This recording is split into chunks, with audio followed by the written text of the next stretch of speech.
It's Wednesday morning. இன்றைக்கி lunch box கொஞ்சம் special தான். ஃபுல்லாகவே வெஜ் ஐட்டம் மட்டும்தான். ஒரு முட்டை கூட நான் இந்த தடவை எடுத்துகிட்டு போகல. லஞ்சுக்கு வந்து வாழைப்பூ போட்டு கூட்டு செஞ்சுட்டு பீட்ரூட் பொரியல் அண்ட் உருளைக்கிழங்கு வறுவல்.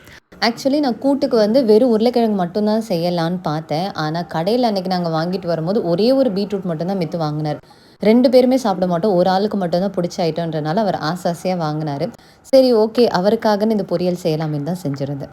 அவருக்கு தேங்காய் ஆட் பண்ணக்கூடாது, எனக்கு மட்டும் தனியாக எடுத்து வச்சுட்டு தேங்காய் ஆட் பண்ணியிருந்தேன். அண்ட் வெஜ்ஜில் எவ்வளோ தான் நான் ஐட்டம் எடுத்துகிட்டு போயிருந்தாலும் எனக்கு வந்து ஒரு முட்டையாவது இருந்தால் தான் சாப்பிட்ட மாதிரியே இருக்கும்.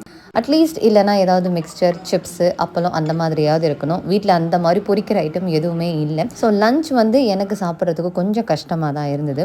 முட்டையாவது எடுத்துகிட்டு போயிருக்கலாம், பட் இன்றைக்கி முட்டை சாப்பிட வேணாம் அப்படின்றனால அதை நான் எடுத்துகிட்டு போகல. இந்த வீடியோவில் யூஸ் பண்ணியிருக்க 2 லிட்டர் குக்கர் அண்ட் 2 கடாயோடைய லிங்க்குமே கீழே டேக் பண்ணியிருக்க லாங் வீடியோ டிஸ்கிரிப்ஷனில் இருக்குது. வேணும்னு நினைக்கிறவங்க செக் பண்ணி பார்க்கலாம்.